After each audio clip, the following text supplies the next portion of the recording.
नमस्कार। प्राइम समाचारमा स्वागत छ। म दृष्टिबाणी थेताल। म संगीता कटवाल। सुरु गरौं अहिलेसम्मका प्रमुख समाचारबाट। पछिल्लो 24 घण्टामा 35 जना कोरोना संक्रमितको मृत्यु, 4831 जनामा संक्रमण, 34000 आइसोलेसनमा। आजदेखि खोप अभियान स्थगित। आजदेखि काठमाडौँ उपत्यका लगायत उच्च जोखिम भएका जिल्लाहरूमा निषेधाज्ञा। अत्यन्त जरुरी नपरेसम्म बाहिर ननिस्कन कडा निर्देशन। उल्लङ्घन गर्ने हजारौं सवारी साधन कारबाहीमा। निषेधाज्ञामा पनि हवाई उडान सञ्चालन हुँदा विमानस्थलमा यात्रुहरूको भिड। काठमाडौँ भित्रिने नाकाहरूमा पनि आवत जावत जारी। स्वास्थ्य मापदण्ड पालना नहुँदा जोखिम बढ्यो। सरकार गिराउने र जोगाउने खेलले प्रदेशमा दलहरूको गतिविधि लज्जास्पद। गण्डकीमा दीपक मनाङ्गेलाई मन्त्री बनाएपछि आलोचना। जनमोर्चाका सांसदले पार्टीको निर्णय मान्ने। सरकारले जसपाको माग अनुसार मुद्दा फिर्ता लिन थालेपछि सत्ता गठबन्धनमा सम्भावना बढ्यो। ओली सरकार हटाउन कांग्रेस र माओवादीको प्रयास जारी।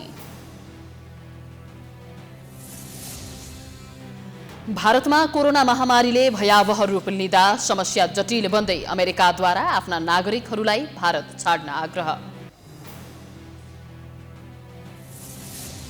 र नेपाल सुपर लिग एनएसएल फुटबलमा धनगढी एफसी र ललितपुर सिटी बीच खेल जारी। धनगढीलाई जितसहित शीर्ष स्थानमा उक्लिने मौका।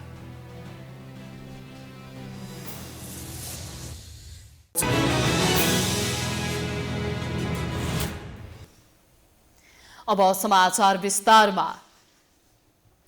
कोरोनाका कारण नेपालमा गत 24 घण्टामा 35 जनाको मृत्यु भएको छ। एकै दिन मृत्यु हुनेको संख्या यो नै अहिलेसम्मको धेरै हो। स्वास्थ्य मन्त्रालयका अनुसार हालसम्म नेपालमा 3246 जनाको कोरोनाका कारण मृत्यु भएको छ। त्यसैगरी बिहिबार थप 4948 जनामा कोरोना पुष्टि भएको मन्त्रालयले जनाएको छ। देशभर गरिएको 12,597 पीसीआर परीक्षणका क्रममा 4831 र 963 एन्टिजेन परीक्षणका क्रममा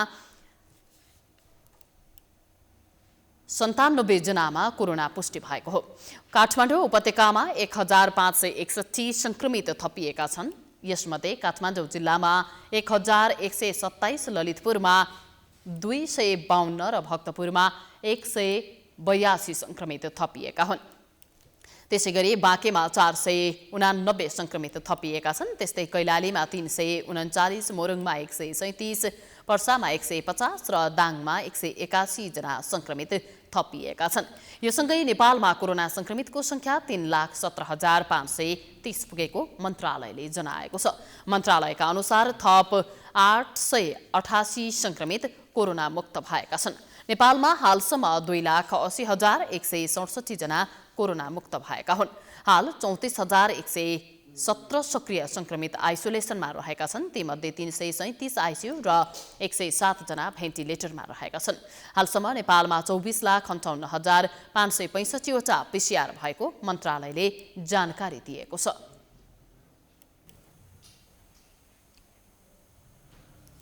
काठमाडौँ उपत्यकामा आजदेखि निषेधाज्ञा लागू भएको छ। आज बिहान 6 बजेदेखि 15 दिनका लागि निषेधाज्ञा लागू भएको हो। निषेधाज्ञासँगै काठमाडौँका सडक सुनसान भएका छन्। प्रहरीले बिहानैदेखि चेक जाँच कडा पारेको छ भने निषेधाज्ञा उल्लङ्घन गर्नेहरूलाई कारबाही समेत तीव्र पारेको छ। बिहानै निषेधाज्ञा उल्लङ्घन गर्ने थुप्रै मोटरसाइकल चालकहरू प्रहरीको कारबाहीमा परेका छन्। यस्तै 4 पाङ्ग्रे सवारी साधन पनि प्रहरी कारबाहीमा परेका छन्। अत्यावश्यक काममा बाध्यतावश निस्कदा पनि आफूहरूमाथि कारबाही गरिएको उनीहरूको गुनासो रहेको छ। निषेधाज्ञामा पक्रियो भने चाहिँ हामीले पक्रियो भने चाहिँ जे कारबाही गर्नु चाहिँ गर्दा हुन्छ। तर अहिले चाहिँ जान पाउनु पर्यो होइन। अहिले हामी मान्छे हो नि त। बाथरुम चाहियो, बाथरुम छैन। खाना चाहियो, होटल बन्द छ, लकडाउन छ। अहिले होल्डिङ यहाँ अहिले तपाईँको 1 घण्टा जति यहीँनिर भइसक्यो लगभग। कुनै गाडी 1 घण्टा, कुनै गाडी 2 घण्टा, कुनै गाडी 1 घण्टा त्यस्तो भइसक्यो। हामी चाहिँ घर पठाइदिनुहोस्, हामी घर जान्छौँ अनि हामी आउँदैनौँ। लकडाउन चाहिँ लाग्नेवाला छ भनेर थाहा थियो। अनि सोचे कि फर्किने बेलामा अप्ठ्यारो हुँदैन, जानलाई अप्ठ्यारो हुन्छ, आउनलाई अप्ठ्यारो हुँदैन भनेर थाहा थिएन। आउनलाई चाहिँ आउन दिन्छ होला भनेर थाहा थियो। जानलाई चाहिँ जान दिँदैन। अब खै यो जान पनि दिइरहेको छैन घर। घर जानु खोजे हो, यहाँ बोकै मर भन्नु पनि भएन। घर जानु खोजे हो, मान्छे पनि बिमारी छ, हस्पिटलमा बसिरहेको छ, जानु पाइरहेको छैन। निषेधाज्ञामा अत्यावश्यक बाहेक सबै सेवा स्थगित गरिएका छन्। सार्वजनिक र निजी यातायात बन्द छन्। अत्यन्त जरुरी नपरेसम्म बाहिर निस्कन नपाइने व्यवस्था मिलाइएको छ। एम्बुलेन्स, सब वाहन, प्रेसको गाडीलाई भने छुट दिएको छ। सरकारी कार्यालय लगायतका सार्वजनिक सेवा प्रदायक संस्थाको हकमा सम्बन्धित मन्त्रालय वा विभागबाट जारी भएको सवारी पासले सवारी साधन प्रयोग गर्न पाइनेछ। सरकारले कोरोना विरुद्धको भेरोसेल खोप कार्य स्थगित गरेको छ। कोरोना संक्रमणका बेला भीड बढी हुने भएको र संक्रमणको जोखिम बढ्ने भएको कारण खोप अभियान स्थगित गरिएको हो। संक्रमण बढिरहँदा खोप केन्द्रहरूमा अव्यवस्थित रूपमा खोप लगाउने काम भइरहेको थियो। खोप लगाउने भिडले उल्टै संक्रमण सार्न सक्ने भन्दै सरकारको चौतर्फी आलोचना भएको थियो। कोभिड संक्रमणको उच्च जोखिमको बावजुद पनि सयौंको संख्यामा भेला भएको मानिसको भिडभाडले जोखिम बढाएको थियो। वैशाख 16 गते पनि सो खोप काठमाडौँमा निरन्तर सञ्चालन गर्ने भनिए तापनि अब सो खोप लगाउने कार्य केही समयका लागि स्थगित गर्ने निर्णय स्वास्थ्य कार्यालय काठमाडौँले गरेको हो। कार्यालयले सूचना जारी गरी भेरोसियल खोप लगाउने कार्य स्थगित गरिएको जनाएको छ। स्वास्थ्य मन्त्रालयका सहप्रवक्ता डाक्टर समीर कुमार अधिकारीले अव्यवस्थित रूपमा भिडभाड बढ्दै गएको र आगामी दिनमा व्यवस्थित रूपमा खोप अभियान सञ्चालन गर्नुपर्ने भएकोले खोप अभियान स्थगित गरिएको बताउनुभयो। खोप केन्द्रहरूमा निकै धेरै भिडभाड भएपछि त्यसलाई अझ व्यवस्थित तरिकाले सञ्चालन गर्नुपर्ने भएको छ र त्यसलाई व्यवस्थित तरिकाले सञ्चालन गर्ने क्रममा सम्बन्धित जिल्ला स्तरका कार्यालयहरूले समन्वय गरेर त्यसलाई पुनः सञ्चालन गर्नुहुन्छ। तर अहिलेका लागि हामी लकडाउनमा जाने, सार्वजनिक स्थलमा मानिसहरू भेटघाट नहुने भनिराख्ने र खोप केन्द्रहरूको अस्तव्यस्त भएर त्यसरी एकदमै धेरै मानिसहरू भिडभाड हुने खालका गतिविधिहरू सञ्चालन गर्न उपयुक्त नहुने भएको हुनाले अहिले स्थगित भएको अवस्था हो। त्यसमाथि पनि हामीसँग धेरै खोप त बाँकी छैन। सरकारले अरू थप खोप ल्याएपछि सँगसँगै खोप अभियानहरू हामीले सञ्चालन गर्दै जान्छौँ। खोप केन्द्रहरू कहाँ सञ्चालन गर्ने, कसरी सञ्चालन गर्ने भन्ने सन्दर्भमा सम्बन्धित जिल्ला स्वास्थ्य कार्यालयहरूले समन्वय गरेर जिल्ला प्रशासन कार्यालयहरूको समन्वयमा व्यवस्थापन गर्नुहुन्छ। भेरोसेल खोपको 8 लाख डोज चीनले नेपाल सरकारलाई अनुदानमा उपलब्ध गराएको थियो। दोस्रो चरणको खोप अभियान अन्तर्गत गत चैत 25 गतेदेखि भेरोसेल खोप लगाउन सुरु गरिएको थियो। यो खोप 18 वर्षदेखि 59 वर्ष उमेर समूहका व्यक्तिलाई दिएको थियो। कोभिसिल्ड खोपको 10 लाख डोज भारतले अनुदानमा दिएपछि गत माघ 14 गतेबाट खोप अभियान सुरु भएको थियो। अहिले चीनमा उत्पादित भेरोसेल खोपको पहिलो मात्रा र कोभिसिल्डको दोस्रो मात्रा खोप लगाउने अभियान चलिरहेको थियो। स्वास्थ्य मन्त्रालयका अनुसार कोभिसिल्डको दोस्रो मात्रा 3,65,000ले लगाएका छन् भने भेरोसेलको पहिलो मात्रा 2,60,000ले लगाइसकेका छन्।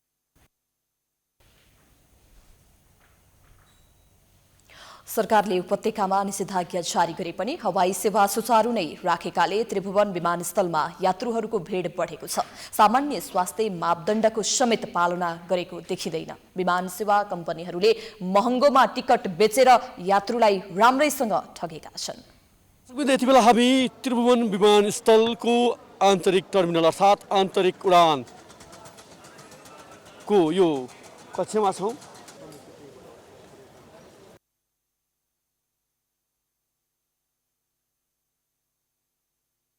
देखिहाल्नुभयो दृश्यमा जुन यातायात क्षेत्र बन्द रहिसकेसँगै हवाई यातायातलाई राज्यले सरकारले खुल्ला गरेपछि यति बेला यो त्रिभुवन अन्तर्राष्ट्रिय विमानस्थलको आन्तरिक टर्मिनलमा घर फर्कनेहरूको भिडभाड देखिरहेका छौँ हामी। र विशेष गरी जुन भौतिक दूरी कायम गरेको छ, जुन स्वास्थ्य मापदण्ड तोकिएको छ, यसले यसो हेर्ने हो भने के गुड्ने यातायात क्षेत्रमा या गुड्ने सवारी साधन मार्फत चाहिँ कोरोना सर्ने, उड्ने यातायात मार्फत या उड्ने हवाई माध्यम मार्फत चाहिँ कोरोना नसर्ने हो त भन्ने प्रश्न चाहिँ दृश्यले देखाउँछ। अब यो हामी के यताबाट जाँदाखेरि प्लेनबाट जाँदाखेरि कुनै त्यो कोरोनाको डर हुँदैन त? हुन्छ नि। हामीलाई खुल्ला भयो हामी त्यही किसिम ढुक्क भएर बस्थ्यौँ, त्यही किसिमको योजना हुन्थ्यो नि। अब जति बेला सरकारले यति बुझ्नु पर्यो कि जतिखेर महामारी हुन्छ, जतिखेर समस्या हुन्छ, त्यो एउटा समस्या सल्भ गर्ने कि त्यसको डबल टेबल भाडा लगेर मान्छेलाई जनतालाई मारमा राख्ने त होइन। हो त्यो भएर त्यो सरकारले बुझ्न जरुरी छ र मेन ठाउँमा एउटा सेवा गराइदिने ठाउँमा चाहिँ सरकारले के एउटा सबै निकायहरूले अब होइन पत्रकार सबै कुरा सबैले मिडियामा यसलाई चाहिँ नियन्त्रण गर्न चाहिँ एकदमै आवश्यक छ। अब वृद्ध छ, बच्चा छ, अर्को छ होइन। अब एकदमै न्यून आय स्रोत भएको मान्छे पनि छ। अब एउटा 6,000ले पुग्ने ठाउँमा कालीकोट अहिले 20,000 लाग्न थाल्यो होइन। त्यो कसरी मेन्टेन गर्नु त 81 होइन। केही व्यक्तिलाई, केही कम्पनीलाई, केही व्यवसायलाई कमाउने भाँडो बन्यो। यो त भाँडो बन्यो नि त। जस्तै वैदेशिक रोजगारमा गराउनु भएका दाजुभाइहरू यहाँ हुनुहुन्छ। कहाँबाट आउनुभयो तपाईँ? साउदीबाट दाजु। कहिले आउनु? आज पुगेको। हजुर। कहाँ हो तपाईँ जानुपर्ने? मेरो कैलाली। हजुर। त्यस्तो टिकट पाउनुभयो? छैन त। छैन। त्रिभुवन अन्तर्राष्ट्रिय विमानस्थलमा आएर हामीले स्थलगत रूपमा स्वास्थ्य मापदण्ड पालना भएन र टिकटमा नागरिकहरू ठगिएका छन्। जुन विराटनगरसम्मको टिकट 3200-3500 काम गरेको टिकट 5065सम्म लिएको बिलै र टिकट पनि छ र स्वास्थ्य मापदण्ड पालना भएन र काठमाडौँका प्रमुख जिल्ला अधिकारी हुनुहुन्छ हामीसँग। सर स्वागत छ। शिर्षक धन्यवाद। आराम हुनुहुन्छ? ठिक छ। आज बिहान 6 बजेबाट लागू भएको निषेधाज्ञा काठमाडौँ उपत्यकाको हकमा के छ अहिलेसम्मको तपाईँको जानकारीमा के छ अवस्था? अब अहिले आजदेखि हामीले प्रभावकारी अनुगमन पनि गरेका छौँ। अहिले मैले यहाँ एयरपोर्टको पनि स्थलगत हेरेँ, सबै व्यक्तिहरूले अब मास्क लगाउनु भएकै छ। अब मास्क नलाउनेलाई पनि मास्क लगाउनु भनेको छ। अब अलिकति लाइनहरूलाई व्यवस्थित गर्नु भनेर अहिले मैले भित्र प्रहरीलाई पनि निर्देशन दिइसकेको अवस्था छ। जो आपद विपदमा परेको नागरिक हुनुहुन्छ उहाँहरूले हामीसित अब नजिकको प्रहरी इकाइसँग अब सिडिओलाई सबैले फोन गर्न पनि सक्नुहुन्न, सधैँ बिजी नम्बर हुन्छ उठ्न पनि सक्दैन। तर जो आपद विपदमा परेको नागरिक हुनुहुन्छ उहाँहरूले नजिकको प्रहरी इकाइसँग सम्पर्क गर्नुहोस्, प्रहरीलाई भन्नुहोस् तपाईँहरूको हामी रेस्क्यु गर्छौँ। चाहे अस्पताल जानुहोस्, चाहे एयरपोर्टमा जानुहोस्, सहजीकरण हामी गर्छौँ। तर अब काम नपरिकनको निम्ति चाहिँ बाहिर ननिक्लिदिउँ। यो 1-1.5 हप्ता हामीले चाहिँ अलिकति कठोर अनुशासन पालन गऱ्यौँ भनेदेखि यो रोग सङ्क्रमण दर कम हुन्छ, रोग निको हुन्छ, त्यसपछि हामी फेरि नर्मल लाइफमा फर्किन्छौँ। यही अनुरोध गर्न चाहन्छु।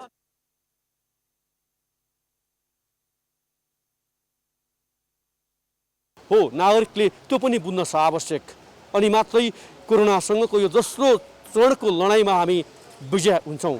होइन भने अवस्था थप भयावह नहोला भन्न सकिन्न, किनकि यहाँका दृश्यले प्रश्न देखाउँछ न यहाँ कुनै मापदण्ड पालना छ न कुनै सोसल डिस्टेन्स काम गरिएको छ। यसतर्फ त्रिभुवन विमानस्थल र यहाँको आन्तरिक टर्मिनल व्यवस्थापन पक्ष र सम्बन्धित निकायको गम्भीरतापूर्वक ध्यान जाओस्। निषेधाज्ञा लागू भएपछि पनि काठमाडौँ बाहिरिने र भित्रने सार्वजनिक सवारी साधन गुडिरहेका छन्। सर्वसाधारणहरू आज पनि गृह जिल्ला फर्किरहेका थिए। स्वास्थ्य मापदण्ड पालना भए नभएको अनुगमन पनि निकै फितलो भएको छ। काठमाडौँ उपत्यकामा भित्रने मुख्य नाका नागढुङ्गामा पुगेर तयार पारिएको यो रिपोर्ट हेरौँ। उपत्यकाका 3वटै जिल्ला र सँगसँगै उपत्यका बाहिरका अन्य करिब दर्जन भन्दा बढी जिल्लाहरूमा कोरोनाको नयाँ सङ्क्रमणले तीव्रता पाएसँगै स्थानीय प्रशासन मार्फत निषेधाज्ञा जारी गरिएको छ। सवारी साधनहरू केही निश्चित अत्यावश्यक सेवाका सवारी साधनभन्दा बाहेक अरूलाई रोकिएको अवस्था छ। तर यद्यपि यो काठमाडौँ उपत्यका प्रवेश गर्ने र यहाँबाट बाहिरिने मुख्य नाका नागढुङ्गा नाकामा आइपुग्दा भने निकै धेरै नै सवारी साधनहरूको जाम हामीले देखिरहेका छौँ। नाकामा जिल्ला प्रशासन कार्यालयले अनुगमन पनि गरिरहेको छ।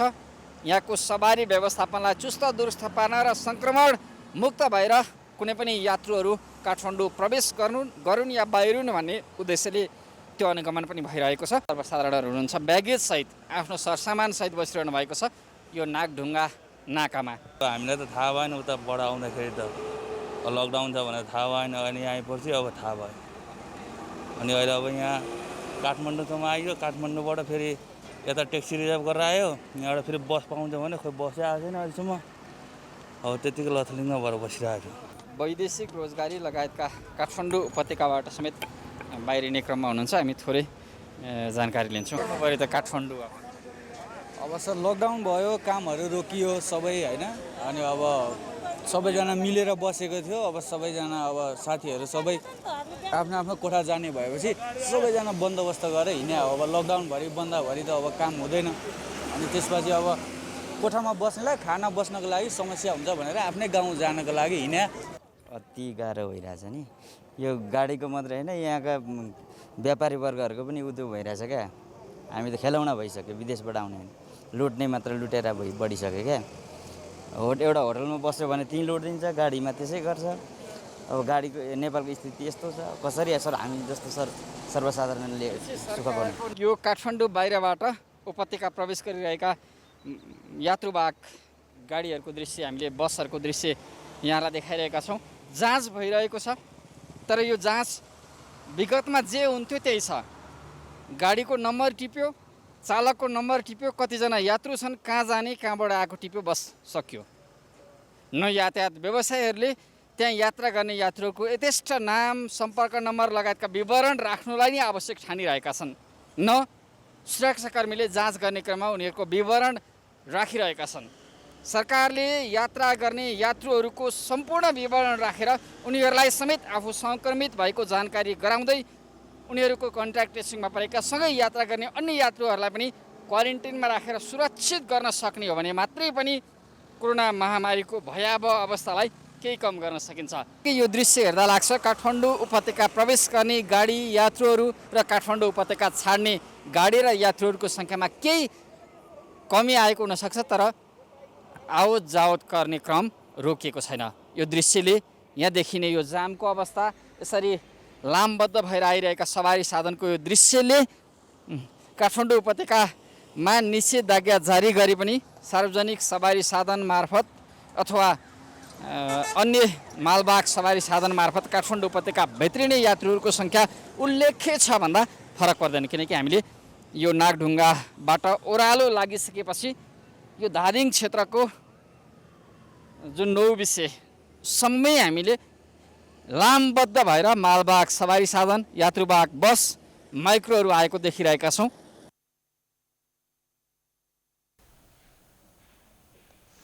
समाचारको सिलसिला जारी छ, हामी विश्राम पछि आउँछौँ।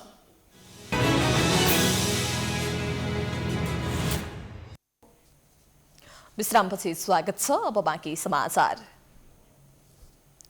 यति बेला मुलुक कोरोना भाइरसको चपेटामा छ, तर सरकार भने जिम्मेवार बन्न सकेको छैन। प्रधानमन्त्री स्वयं आफ्नो पद कसरी जोगाउने भन्नेमा केन्द्रित हुनुहुन्छ।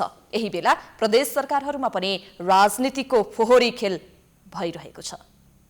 ओली नेतृत्वको सरकार विरुद्ध कुन दिन अविश्वासको प्रस्ताव आउने हो थाहा छैन। नेपाली कांग्रेस र नेकपा माओवादी केन्द्र सरकार गिराउने खेल खेलिरहेका छन्। जनता समाजवादी पार्टीले पनि सत्ता समीकरणमा आफ्नो भूमिका निर्णायक भएसँगै राजनीतिक स्वार्थमा केन्द्रित भएको छ।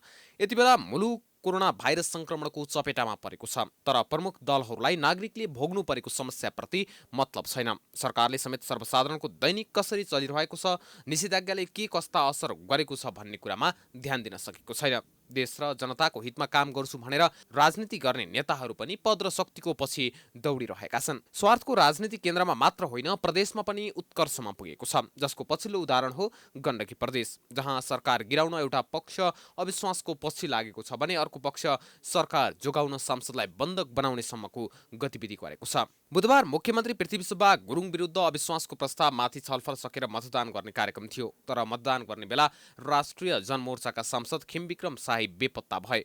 पछि उनी पोखराको एक अस्पतालको कोभिड उपचार कक्षमा भेटिए, तर उनलाई कहिले कोरोना नेगेटिभ त कहिले पोजिटिभ भएको रिपोर्ट दिइयो। मुख्यमन्त्री विरुद्ध मतदान गर्ने सांसदलाई शङ्कास्पद तरिकाले अस्पतालमा भेटिएपछि अनेकौं अड्कलबाजी गरियो। यद्यपि सांसद शाहीले बिहिबार विज्ञप्ति जारी गर्दै आफू बिरामी भएर अस्पतालमा उपचार गराउन गएको स्पष्ट पार्नु भएको छ। पार्टी निर्णयप्रति प्रतिबद्ध भएको उल्लेख गर्दै शाहीले मुख्यमन्त्री गुरुङ विरुद्धको अविश्वासको प्रस्तावको पक्षमा मतदान गर्ने आशय व्यक्त गर्नु भएको छ। यद्यपि उक्त घटनाबारे वास्तविकता यही हो भन्न सक्ने अवस्था छैन। पछिल्लो सत्ताको खेलमा लागेका राजनीतिक दल, नेता र सांसदहरूले कुन नियतले के गर्छन् भनेर अनुमान समेत लगाउन कठिन भएको छ। वैशाख 6 गते लुम्बिनी प्रदेशका मुख्यमन्त्री शङ्कर पोखरेल विरुद्ध अविश्वासको प्रस्ताव दर्ता भएको थियो। माओवादी केन्द्र सहित कांग्रेस र जसपाले प्रस्ताव दर्ता गराएका थिए, तर घटना एकाएक यसरी मोडियो कि अविश्वासको प्रस्तावमा हस्ताक्षर गर्ने जनता समाजवादी पार्टीका सांसदहरू नै मन्त्री बनाइए। लुम्बिनीमा सत्ताका लागि नैतिकता बिर्सिने उदाहरण प्रस्तुत भयो।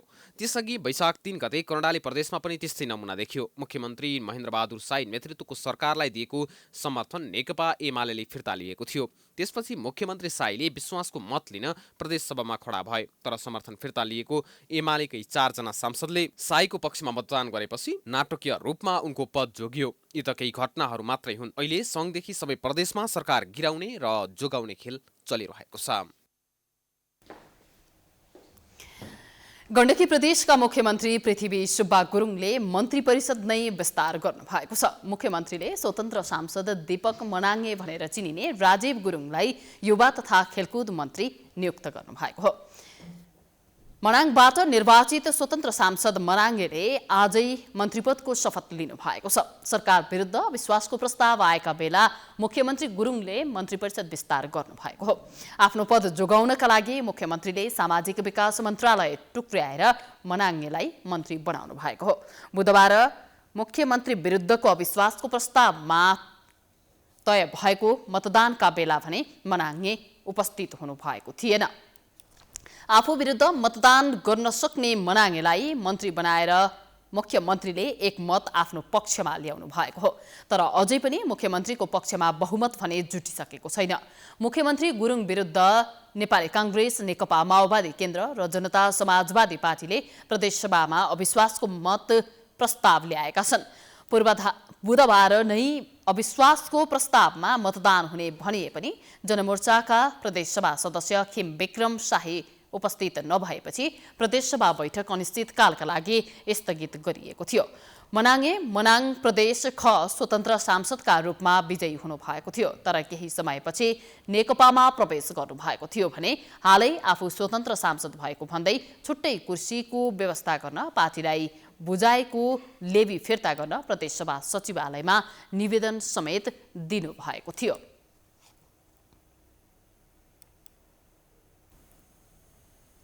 सरकारले जसपाका नेता कार्यकर्तामाथि लागेका मुद्दा फिर्ता लिएसँगै एमालेसँगको गठबन्धन बन्ने सम्भावना बढेको छ। मुद्दा फिर्ता गर्नुपर्ने माग जसपाले गर्दै आएको थियो। उक्त माग पूरा भएको खण्डमा ओली सरकारलाई साथ दिने आश्वासन समेत दिएको हुनाले अब एमाले र जसपा बीच गठबन्धन बन्ने सम्भावना बढेको हो। नेकपाको विघटन र माओवादी केन्द्रसँगको तिक्ततापछि प्रधानमन्त्री केपी ओलीले नयाँ सत्ता साझेदार खोजिरहेका छन्। माओवादी केन्द्रले जुनसुकै बेला पनि समर्थन फिर्ता लिन सक्ने सम्भावना भएकाले प्रधानमन्त्रीले आफ्नो सरकार जोगाउन जसपाको साथ खोजिरहेका हुन्। यसका लागि एमाले र जसपाका नेताहरूबीच निरन्तर संवाद पनि भइरहेको छ। जसपाले सत्ता समीकरणमा सहभागिताको लागि मधेस आन्दोलनका माग सम्बोधन, आफ्ना नेता कार्यकर्ता माथिका मुद्दा फिर्ता र निलम्बित सांसद रेशम चौधरीको रिहाईलाई पूर्वशर्त बनाएको छ। आफ्ना माग सम्बोधनको ग्यारेन्टी पछि मात्रै सत्ता गठबन्धनमा सहभागी हुने जसपाले बताइरहेको छ। यही बीच सरकारले मन्त्री परिषदको निर्णयबाट जसपाका नेता कार्यकर्ता माथिका मुद्दा फिर्ता लिएको छ। सरकारको यो निर्णयबाट जसपा उत्साहित देखिन्छ। आफ्ना नेता कार्यकर्ता माथिका मुद्दा फिर्ताले एमालेसँगको सत्ता गठबन्धनको सम्भावना बढेको जसपा नेता बिर्सेश चन्द्र लालको भनाइ छ। सरकारले अहिले फिर्ता गरेको यो अत्यन्तै सकारात्मक हो। त्यसलाई हामी सकारात्मक दृष्टिकोणबाट हेरिरहेका छौँ। हाम्रा माग जसले सम्बोधन गर्छ त्यसप्रति हाम्रो सकारात्मक दृष्टिकोण त भइ नै हाल्छ नि। हामी पहिले पनि भन्दै आएका छौँ कि जसले हाम्रो मागको सम्बोधन गर्छ र खास गरी राज्यसँग कुरा गर्नु हो र राज्यको सञ्चालन सरकारबाट हुनुभएको हुनाले सरकारसँग हामी कुरा गरिरहेका छौँ। त्यसकारण यो सरकारले अन्ततः हाम्रा माग पूरा गर्नेतर्फ अगाडि कदम बढाएको छ। त्यसकारण हाम्रो दृष्टिकोण पनि सकारात्मक रहन्छ। त्यो स्वाभाविक नै हो। जसपा अध्यक्ष महन्त ठाकुरले प्रधानमन्त्री केपी ओली समक्ष 224 जना प्रतिवादी रहेका 26 वटा मुद्दा फिर्ता लिन आग्रह गरेका थिए। त्यही अनुसार जसपाले 207 जनाको सूची सरकारलाई बुझाएको थियो। तर यति बेला सरकारले 120 जना प्रतिवादी रहेका 15 वटा मुद्दा मात्रै फिर्ता लिएको छ। जसपा सरकारले सम्पूर्ण मुद्दा फिर्ता लिनुपर्ने माग गरिरहेको छ। एमाले नेता कृष्ण बहादुर राई मुद्दा फिर्ता गर्ने कुरा अर्थ र औचित्यको आधारमा अगाडि बढ्ने बताउनुहुन्छ। नेता कार्यकर्ता माथिका मुद्दा फिर्तापछि जसपा एमालेसँगको सत्ता गठबन्धनमा सहभागी हुनेमा आशावादी रहेको उहाँको भनाइ छ। अहिले सरकारले जे काम गरेको छ त्यो त सकारात्मक कुरा नै हो नि। कि अब राज्य द्रोह लागेका अथवा फौजदारी अभियोग लागेका कतिपय त्यस्ता मुद्दाहरू विगतमा पनि त सरकारले त्यसलाई विथड्र गर्दै आएकै छ नि। यो चाहिँ कुनै नौलो घटना त हुँदै होइन। मात्र के हो भने सत्ता समीकरणमा फेरबदल हुन्छ कि भनेको बेलामा अहिलेको जसपाले हिजोदेखि उठाउँदै आएको मुद्दा अरू कुनै सरकारले त्यसलाई चाहिँ तपाईँको ठिक ठाउँमा लान सकेन। मात्र अहिले केपी ओलीको सरकारले चाहिँ यसलाई राम्रोसँग सम्बोधन गरेको फौजदारी मुद्दा फिर्ता लिने सम्बन्धी निर्देशिका 2077 बमोजिम नै अहिले जसपाका नेता कार्यकर्ता माथिका मुद्दा फिर्ता भएको सरकारले जनाएको छ। तर आफ्नो राजनीतिक अभिष्ट पूरा गर्न गम्भीर अपराधका मुद्दा पनि सरकारहरूले फिर्ता लिएको विगतको दृष्टान्त छ। प्राइम टाइम्स टेलिभिजनका लागि क्यामेरामा अर्जुन भण्डारीको साथमा प्रकाश जोशी, काठमाडौँ। जिल्ला प्रशासन कार्यालय काठमाडौँले सरकारले लागू गरेको निषेधाज्ञा पूर्ण रूपमा कार्यान्वयन भएको जनाएको छ। निषेधाज्ञाको पहिलो दिन कार्यालय समयमा केही भिड देखिए पनि समग्रमा निषेधाज्ञा पूर्ण रूपमा कार्यान्वयन भएको प्रशासन कार्यालयले जनाएको हो। काठमाडौँका प्रमुख जिल्ला अधिकारी कालीप्रसाद पराजुलीले राजमार्गमा होल्डमा परेका यात्रुहरूलाई सहजीकरण गर्दै गन्तव्य स्थलमा पुर्याइ सकिएको बताउनु भएको छ। उहाँले कलङ्की र बस पार्कमा पनि अलपत्र परेका यात्रु नभेटिएको भए पनि कोही यात्रु अलपत्र परेको पाइए उद्धार गरिने जानकारी दिनुभएको छ। जस्तो अलिकति यो एयरपोर्ट साइडमा देखिन्छ, तर अन्य एरियामा चाहिँ प्रभावकारी रूपमा कार्यान्वयन भएको छ। र अब लामो दूरीबाट आएका बसहरू आज चाहिँ अब जस्तै धादिङमा, चितवनमा, मुङलिनमा अलिकति होल्डिङ भयो भन्ने गुनासो पनि आयो र बिचमा यात्रुहरूलाई चाहिँ हामीले अलपत्र पार्नु हुँदैन भन्ने हिसाबले नै त्यो यात्रुहरूलाई चाहिँ हामी पास गर्ने रणनीतिमै छौँ। अहिले थानकोटमा गएर त्यहाँ प्रहरीहरूलाई हामीले निर्देशन दिइसकेको अवस्था छ। र आज गए राति पनि अब धेरै यात्रुहरू काठमाडौँबाट बाहिर जान खोज्नुभयो। राति 1 बजेसम्म हामी बसेर आफै नाकामा बसेर थानकोट, कलङ्की र बस पार्कमा बसेर सबै यात्रुहरूलाई गन्तव्य स्थलसम्म पुर्याइसकेको अवस्था हो। त्यस्तै प्रशासन कार्यालय पासका लागि भिड भएको भन्दै उहाँले अत्यावश्यक कामका लागि प्रहरीले सहजीकरण गर्ने र पासका लागि प्रशासन कार्यालय आउन नपर्ने बताउनु भएको छ।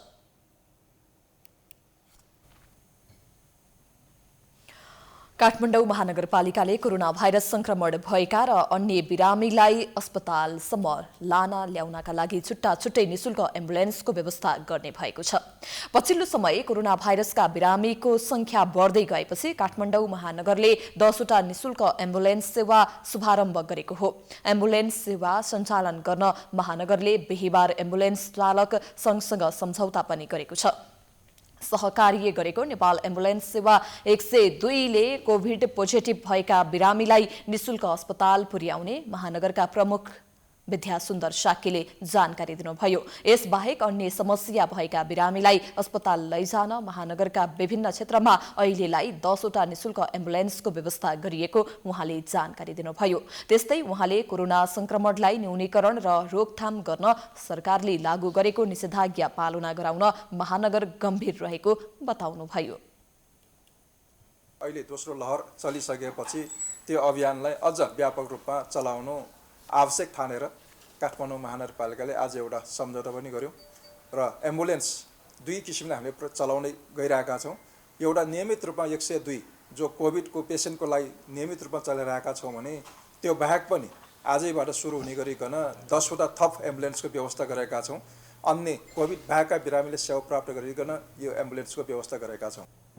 महानगरले समुदाय स्तरमा सचेतना बढाउन शिक्षकहरू परिचालन गर्ने जोखिमयुक्त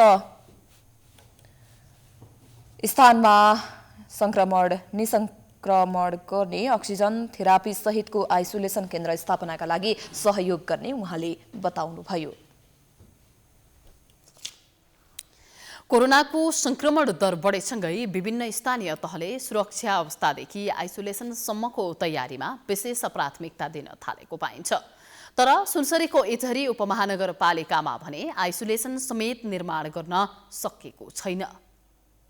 कोरोना संक्रमितको अवस्थालाई हेर्ने हो भने दैनिक ठूलो संख्यामा वृद्धि भइरहेको छ। तर ती संक्रमितलाई कहाँ र कस्तो सुरक्षित अवस्थामा राख्ने भन्ने कुनै उपाय इटहरी उपमहानगरपालिकासँग छैन। पहिलो चरणमा निर्माण गरिएको आइसोलेसन समेत यतिखेर भत्ताभङ्ग अवस्थामा रहेको छ। यहाँ रहेका संक्रमितको कपडा, उनीहरूले प्रयोग गरेका मास्क, पन्जा, अक्सिजनका सिलिन्डर यत्रतत्र रहेको देख्न सकिन्छ। संक्रमितका लागि प्रयोग गरिने बेड अव्यवस्थित रूपमा राखिएको छ, जसमा घाँस पलाइसकेको छ। यति हुँदाहुँदै पनि इटहरी उपमहानगरपालिकामा मंगलबार बसेको कोरोना न्यूनीकरण र व्यवस्थापन सम्बन्धी छलफलले तत्कालै 50 बेडको आइसोलेसन निर्माण गर्ने बैठकमा निष्कर्ष निस्केको इटहरी उपमहानगरपालिका स्वास्थ्य शाखा प्रमुख घनश्याम सिगदेलले जानकारी दिनुभयो। त्यहाँबाट पनि निर्णय आयो, सङ्घबाट पनि पहिले निर्णय आएको थियो। त्यो कुरालाई हाम्रो महानगरपालिकाले यसलाई विशेष सहयोग दिएको छ। अहिले हामीले त्यही सन्दर्भमा बैठक पनि हिजो बसेका छौँ र अब हामी तत्कालै आइसोलेसन निर्माणलाई अगाडि बढाउने भएको छ। अहिलेदेखि रहेको कोरोना संक्रमणको दर भोलिको भयावहको संकेत भएको भन्दै यसलाई रोक्न सरकारले समयमै लकडाउन लागू गर्नुपर्ने इटहरी अस्पतालका चिकित्सक शिवकुमार झा बताउनुहुन्छ। वर्तमानमा भन्नु पर्दाखेरि यो चेनलाई ब्रेक गर्नका लागि तत्काल नेपाल सरकारले लकडाउन गरेर यसको जुन एउटा लहर अगाडि बढिरहेको छ यसलाई ब्रेक गर्नुपर्ने आवश्यकता देखिएको छ। सुनसरी जिल्ला कोरोना संकट व्यवस्थापन केन्द्रको बैठकले सुनसरीका सबै पालिकालाई आइसोलेसन तयार पार्न निर्देशन दिएको छ। तर इटहरीमा भने अहिलेसम्म बनाउने काम सुरु हुन सकेको छैन। लकडाउनकै विषयवस्तुमा अनौपचारिक छलफल हामी गर्दैछौँ, फर्मली डिसिजन गर्न बाँकी छ। तर त्यसको सावधानी अवलम्बन गर्नका लागि हामीले 50 बेडको आइसोलेसन तयारीको क्रममा छौँ, तयारी गर्दैछौँ। अब 1-2 दिन यो हप्ताभित्रमा त तयारी हुन्छ। 20 बेड महिलाको लागि 30 बेड पुरुषको लागि भनेर रङ्गशालामा अघिल्लो वर्ष पनि त्यहाँ सञ्चालन गरेको रहेछ। त्यही ठाउँमा हामीले व्यवस्थापन गर्न अस्तिका दिन एउटै काम लागिसकेका छ। अन्य स्थानीय तहहरूमा जस्तै इटहरीमा समेत आइसोलेसनको आवश्यक रहेको पाइन्छ। यहाँ रहेका स्वास्थ्य सामग्री जसरी लथालिङ्ग अवस्थामा रहेका छन्, कोरोना संक्रमितहरू यत्रतत्र भौतारी रहेको अवस्थामा यसको उचित प्रयोग गर्न इटहरी उपमहानगरपालिकाले ध्यान दिन आवश्यक छ। समाचारको सिलसिला जारी छ, हामी विश्राम पछि आउँछौँ।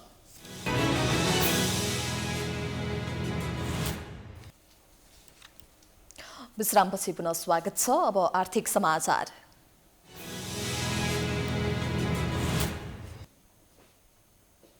काठमाडौँ उपत्यकामा बिहिबारदेखि सुरु भएको निषेधाज्ञाको प्रभाव तरकारी तथा फलफुलमा पनि देखिएको छ। निषेधाज्ञाको पहिलो दिन काठमाडौँको मुख्य तरकारी बजार कालीमाटी सुनसान जस्तै थियो। अरू बेला बिहान 3 बजेदेखि सुरु हुने कालीमाटी फलफुल तथा तरकारी बजार आज रातिदेखि रातको 1 बजेबाट नै खुल्न सुरु भएको छ। बिहान 10 बजेसम्म र बेलुकी 5 बजेदेखि 7 बजेसम्म तरकारी बजार खुल्ने समितिका उपनिर्देशक विनय श्रेष्ठले जानकारी दिनुभयो। 5 बजेदेखि 7 बजेसम्म खोल्न पाउने भन्ने किसिमको छ हैन। त्यो समयमा हाम्रो तर्फबाट रोकावट हुँदैन। अब त्यसमा चाहिँ क्रेताहरू अथवा व्यवसायीहरू आउन सक्छन् कि सक्दैनन्, यहाँ आएर कारोबार गर्न सक्छ कि सक्दैन, त्यसमा भर पर्ने कुरा हो। तर अब बेलुकाको समयको कारोबार चाहिँ खुद्रा प्रकृतिको होला र सानो कारोबार मात्रै हुन्छ। र मुख्य कारोबार भनेको हाम्रो यो कालीमाटी बजारमा चाहिँ रातिकै समयमा हुने हो। राति 1 बजेदेखि हुन्छ र बिहान कति अब 9-10 बजेसम्म हुन्छ। अन्य दिन बजारमा 700 टन तरकारी भित्रिने गरेकोमा बिहिबार 900 टन तरकारी भित्रिएको छ। तरकारी आपूर्तिमा कुनै समस्या नहुनुको साथसाथै उपभोक्ता र खुद्रा व्यापारीले ठूलो परिणाममा तरकारी खरिद गरेको समितिले जनाएको छ। तथापि आलु, प्याज र गोलभेडाको मूल्यमा सामान्य वृद्धि भएको छ भने हरियो तरकारीको मूल्य स्थिर छ। तर बजारबाट तरकारी सस्तोमै खरिद गरे पनि बिचौलियाले निषेधको फाइदा उठाएर बजारमा तरकारीको मूल्य बढाउने सम्भावना पनि उत्तिकै देखिन्छ। उपभोक्ताको घर दैलासम्म मात्र पुग्न पाउँछ कि पाउँदैन एउटा कुरा त्यो, र पुग्यो भने पनि मूल्य वृद्धि के कस्तो किसिमको हुन्छ त्यसमा चाहिँ सम्बन्धित निकायहरूको निगरानी आवश्यक छ। हाम्रो बजारसम्म सामानहरू आउँछ र यहाँबाट उपभोक्ताको जुन घर दैलामा पुग्ने जुन तरकारी हो त्यसको मूल्यमा अनावश्यक किसिमले मूल्य वृद्धि हुनु हुँदैन। त्यसमा चाहिँ निगरानी आवश्यक छ, निगरानी हुनुपर्छ। उपभोक्ताले यति बेला नै हो राहत पाउनुपर्ने भनेको, बढी विशेष गरेर राहत पाउनुपर्ने भनेको सहज आपूर्ति हुनु पर्यो र मूल्यमा सुपथ मूल्यमा भन्दा पनि उचित मूल्यमा, सुलभ मूल्यमा उपभोक्ताले सामान पाउनु पर्यो। उपभोक्ता ऐन अनुसार खाद्यान्न खरिदको 20% नाफा खान पाइने उल्लेख गरे पनि खुद्रा व्यापारीहरूले 200% नाफा खाने गरेका छन्। साना तथा खुद्रा व्यापारीलाई छुट दिँदा उपभोक्ता सधैँ मारमा पर्ने गरेका छन्। वितरण प्रणालीमा नियमन गर्ने निकाय नभएकाले उपभोक्ता दोहोरो तेह्रो मारमा पर्ने गरेका छन्। यतिखेर हामी काठमाडौँको कालीमाटी तरकारी बजारभित्र रहेका छौँ। यहाँ चाहिँ माहौल चाहिँ एकदम सुनसान छ। अहिले 1:30 बजेको छ दिनको, तर कोही पनि तरकारी किन्नेहरू यहाँ हुनुहुन्न। सबै ढुवानीका लागि चाहिँ तरकारीका गाडीहरू मात्रै भित्रिरहेका छन् यसभित्र। प्रशासनले लागेको निषेधाज्ञाका कारण यसरी सबै तरकारी बजार सुनसान हुन पुगेको हो। उपभोक्ताहरू पनि देखिनुहुन्न कहीँ पनि यो थोक बजारभित्र। र तरकारी बजार समितिले चाहिँ यहाँ चाहिँ रातिको 1 बजेदेखि बिहानको 10 बजेसम्म यहाँ चाहिँ किनमेल गर्न आउने तरकारीहरू आयात निर्यात लैजाने ल्याउनेको लागि खुल्ला गरेको छ। र बेलुका 5 बजेदेखि 7 बजेसम्म प्रशासनले भने बमोजिम त्यतिखेर खुल्ने अवस्था देखिन्छ। तर यतिखेर चाहिँ तरकारी बजार निकै सुनसान देखिन्छ। यसैको निषेधाज्ञाको फाइदा उठाएर तरकारी व्यापार गर्ने बिचौलियाहरूले चाहिँ उपभोक्ताहरूलाई चाहिँ महँगीमा तरकारी बेच्ने हुन् कि भन्ने एउटा सन्तास पनि छाएको अवस्था छ। किनकि 1 हप्ताको निषेधाज्ञाको अवधिमा धेरै तरकारी व्यापारीहरूले चाहिँ खुद्रा व्यापारीहरूले चाहिँ उपभोक्तालाई तरकारी बेच्दाखेरि धेरै मूल्य बढाएर चाहिँ उपभोक्तालाई तरकारी बिक्री गर्ने अवस्था पनि देखिएको छ। र यसलाई नियन्त्रण गर्नको लागि बिचौलियाहरूलाई परास्त गर्नको लागि र मूल्य नियन्त्रण र सजिलै उपभोक्ताका सामुन्ने तरकारी पुर्याउनका लागि पनि सरकारवाला निकायहरूले पहल गर्न आवश्यकता देखिन्छ। प्राइम टाइम्स टेलिभिजनका लागि क्यामेरामा बेस श्रेष्ठका साथ सीता पोखरेल, काठमाडौँ। अब अन्तर्राष्ट्रिय समाचार।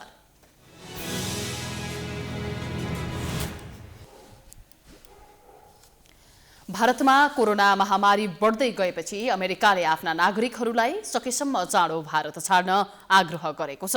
अमेरिकाले कोरोनाको संक्रमण बढ्ने क्रमसँगै स्वास्थ्य सेवाको अभाव हुन थालेकाले बुधबार चौथो तहको ट्राभल एडभाइजरी जारी गर्दै आफ्ना नागरिकहरूलाई सकेसम्म चाँडो भारत छाड्न आग्रह गरेको हो।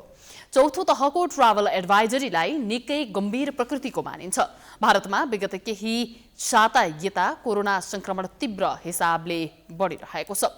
महामारीका कारण अस्पतालहरूमा बेड अक्सिजनको चरम अभाव देखिएको छ। विदेश मन्त्रालयले भारतका केही सहरहरूमा अमेरिकी नागरिकहरूले समेत अस्पतालमा भर्ना नपाएको जनाएको छ। त्यसैगरी अमेरिकी विदेश मन्त्रालयले ट्विट गर्दै बढ्दो कोरोना संक्रमणका कारण स्वास्थ्य सेवाको पहुँच अत्यन्त सीमित बन्दै गएको हुँदा भारत छाड्न चाहने अमेरिकी नागरिकहरूले हाल उपलब्ध विभिन्न विकल्पहरू प्रयोग गर्न पनि सुझाएको छ। अमेरिकाको जनस्वास्थ्य क्षेत्र सम्बन्धी प्रमुख नियम निकायले 2 साता अघि नै आफ्ना नागरिकहरूलाई खोपको पुरै डोज लगाएको थियो भने भारत जान का लागि रोकेको पनि थियो। अमेरिकाको centre for division and prevention CDCले मंगलबार एउटा एडभाइजरी जारी गर्दै यस्तो चेतावनी दिएको हो। भारतमा विकसित नयाँ स्वरूपको कोरोना भाइरसको संक्रमणका कारण जोखिम बढेको भन्दै CDCले उक्त निर्णय लिएको जनाएको छ।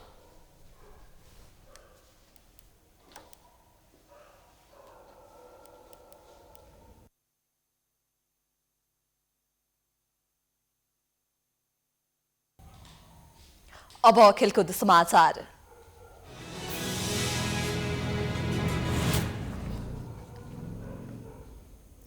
पहिलो संस्करणको नेपाल सुपर लिग NSL फुटबलमा धनगढी FC र ललितपुर सिटी FCले बराबरी खेलेका छन्। त्रिपुरेश्वर स्थित दशरथ रंगशालामा बिहिबार भएको खेलमा धनगढी र ललितपुरले 1-1 गोलको बराबरी खेलेका हुन्। धनगढीका लागि ओलाभाले आफेजले गोल गरे, ललितपुरका रञ्जन विष्टले बराबरी गोल फर्काए। खेलको 72औं मिनेटमा ओलाभाले आफेजले गोल गर्दै धनगढीलाई 1-0 को अग्रता दिलाए। ललितपुरका खेलाडीलाई लाग्दै आएको बलमा अनमार्क रहेका ओलाभाले हेड मार्फत सहजै गोल गरे, तर खेलको 79औं मिनेटमा अञ्जन विष्टले गोल गर्दै ललितपुरलाई 1-1 गोलको बराबरीमा ल्याए। सबस्टिट्युट खेलाडीको रूपमा मैदान प्रवेश गरेका रञ्जनको प्रहार धनगढीका दिनेश राजवंशीलाई लाग्दै गोलमा परिणत भएको थियो।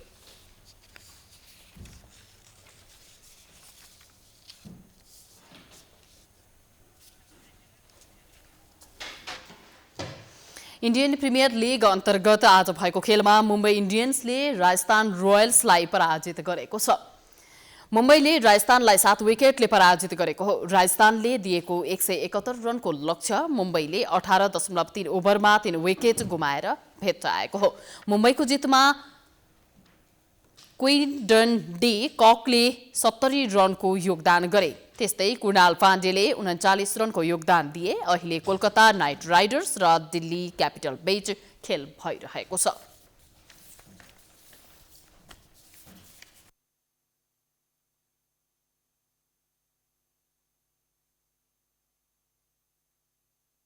यो सँगै हामी समाचारको अन्त्यमा आइपुगेका छौं। जाँदा जाँदै प्रमुख समाचार पुनः एकपटक।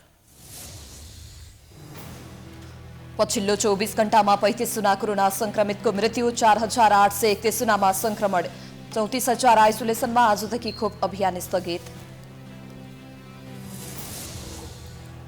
आजदेखि काठमाडौँ उपत्यका लगायत उच्च जोखिम भएका जिल्लाहरूमा निषेधाज्ञा। अत्यन्त जरुरी नपरेसम्म बाहिर ननिस्कन कडा निर्देशन। उल्लङ्घन गर्ने हजारौं सवारी साधन कारबाहीमा।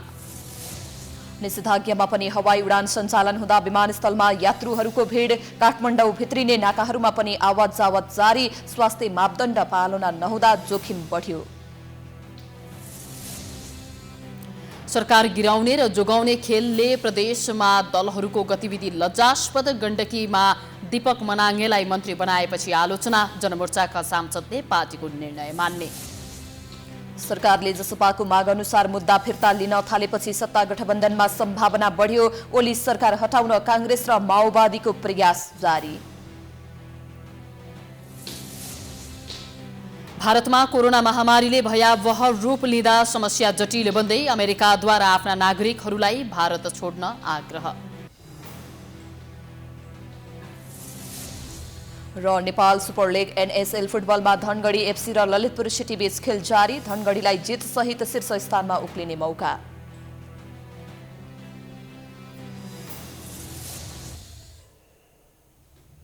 समाचार अहिलेलाई सकियो। यसपछिको प्रस्तुति जनता जान्न चाहन्छन् ऋषि धमलाको साथमा। हेर्दै गर्नुहोला प्राइम टाइम्स टेलिभिजन। नमस्कार।